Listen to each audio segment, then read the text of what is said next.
is round 3 beneficiary consultation for the Hawai'i Island Plan update. We'll be focusing on the Moku for this one. This is our agenda slide. The parts of this presentation will include project overview and timeline, background information, and covering the land inventory and all of the tract maps. Our overview and approach, again, the Hawai'i Island Plan, like all of our island plans, has a 20-year planning horizon, or that means it's updated about every 20 years. Its primary function is to identify land uses on the Hawaiian homeland's inventory, determine priorities. What are the priority homesteading tracts? What are the priorities for any other tracts that might be non-homesteading but are supportive use, and also for coordination between the department, other entities, the beneficiaries, so that we all have strategic direction on land inventory and homesteading goals.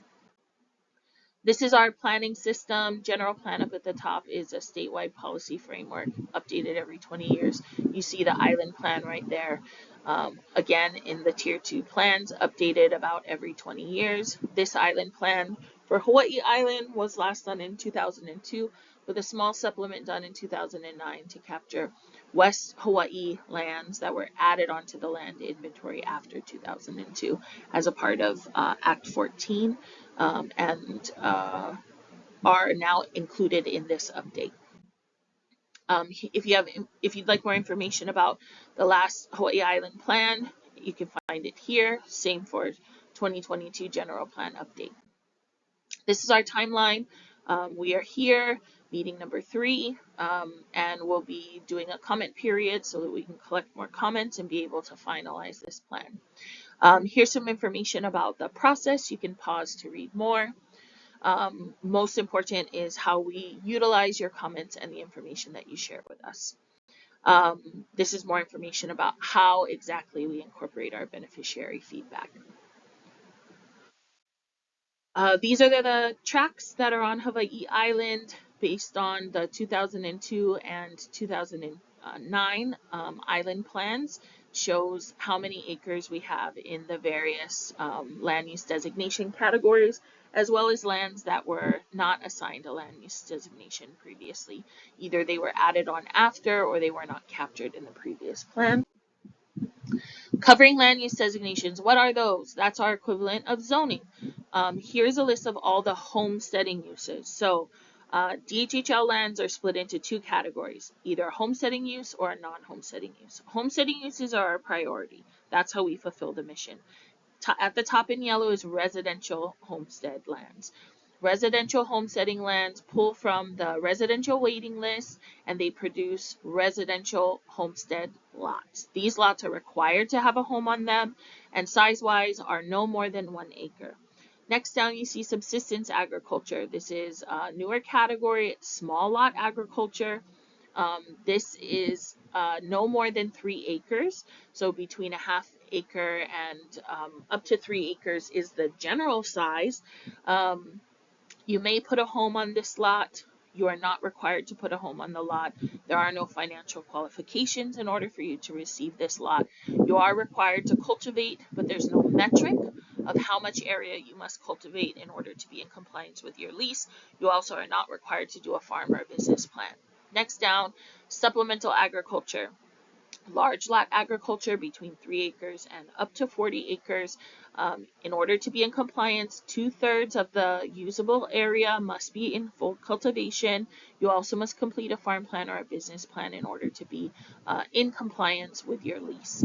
Next down is pastoral. Pastoral lots are large lot agriculture, specifically for ranching or raising of livestock, and a ranch plan and fencing are both requirements for pastoral homes. Again, supplemental and pastoral lots may have homes built on them. They are not required. For DHHL Kuleana here at the bottom, this is a newer category, came out of the or identified in the 2022 General Plan update, meaning these are lots that are raw without infrastructure, intended for off-grid, more subsistence lifestyles.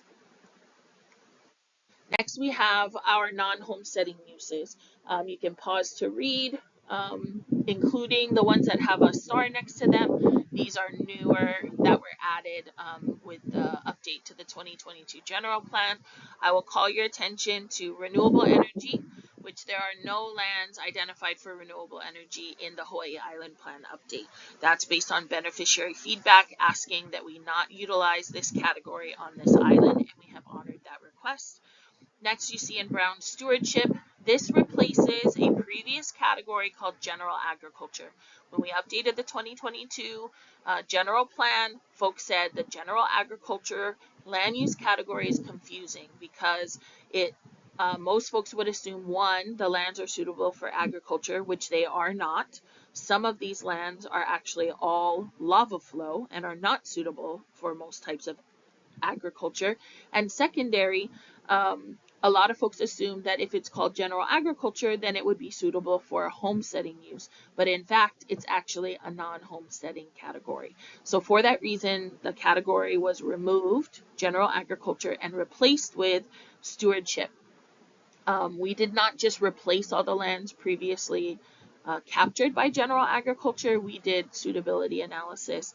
Stewardship lands are lands that are not currently used for homesteading. They could be used for homesteading in the future, but they currently needed interim use and needed to be stewarded in the interim until we are at a place where we can better develop the land. And it could be because we maybe don't have road access or an easement to it. It could be that it's really, secluded or distant, or there are different challenges that prevent us from putting it into a homesteading use.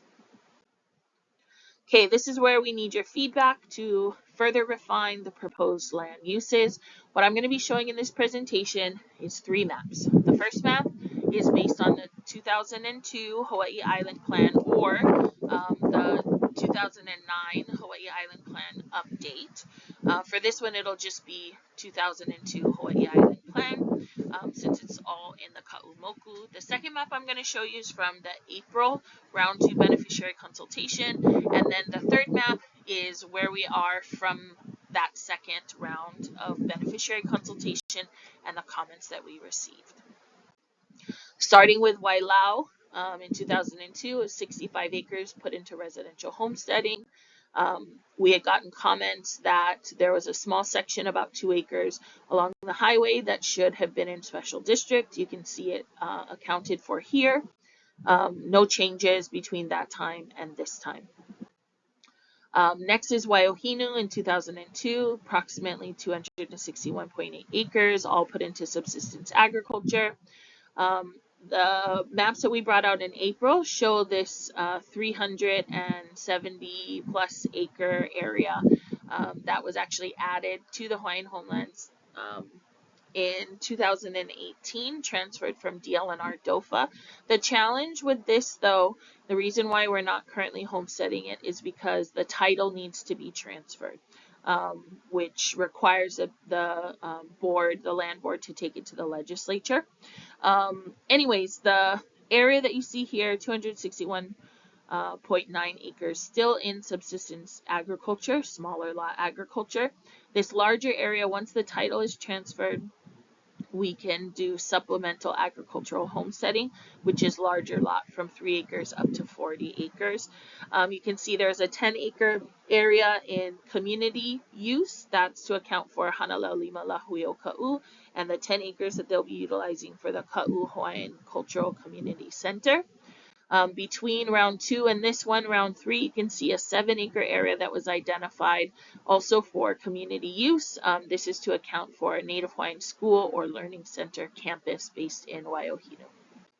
Next, we have Discovery Harbor. Was not a part of the land inventory back in 2002, so it was undesignated. When we came out previously, it's all in residential. No changes from that time when we came in April. Now, Kama'oa and Pu'ueo, this is the largest kind of contiguous land section that we have in Ka'u. You can see at the top, subsistence agriculture, that's a Pu'ueo subsistence agricultural homestead. The big kind of hatched area, over 7,000 acres for pastoral homesteading. The green is all general agriculture, the category that was done away with. And then at Kalai, there's a small area in red for commercial, and the rest is in special district, about 710 acres. Now, when we came for round 2 in April, we had gotten comments saying to maximize pastoral homesteading in Kama'oa. So you can see most of this area is all in pastoral homesteading. There's a section of Pu'eo, subsistence agricultural homestead, that has some critical habitat. So we showed the overlay for the critical habitat there.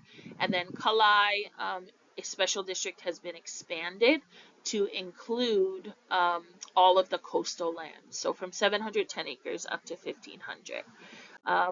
No significant changes between that time. Just showing, which areas are captured in the pastoral lots, as well as the new water tank and the water fill station. Upper Pi'ihonua, these are Aina Mauna legacy lands. Back in 2002, over 7,000 acres all put into general agriculture. These are the Humu'ula lands. Most of it was in general agriculture, a large portion in conservation. There was about 9,000 acres identified for pastoral, some space for community use, commercial use, and special district. Came in April. We had been responsive to requests to put some of the pastoral homesteading area into DHHL Koleana in order to expedite the awarding of lots in this space. The rest of the areas in dark green was all put into conservation uses. The blue is special district because of the gorse concentration, as well as all the area Mauka of Daniel K. Inouye Highway Saddle Road. That's actually just lava, and folks said that shouldn't be included in the homesteading areas. Between that round and this round, we have changed a bunch of the areas that were previously put into conservation and moved them into brown, which is stewardship. And that's because the land uses that are suitable for this area actually expand beyond conservation, including, sustainable koa forestry and some areas that may be in the future suitable for pastoral homesteading. They just have some challenges that need to be dealt with now, like gorse, or other types of complementary uses, in order to get it reactivated into pastoral. Next steps, please visit us online. Please share your comments. We'll be doing an email blast to talk about the comment period. It'll, of course, be put up on the website. And your comments and feedback are really important. After we get comments and feedback, we'll be putting out the full draft. We'll also do an extended comment period on the full draft and narrative, so you folks can take a look at that.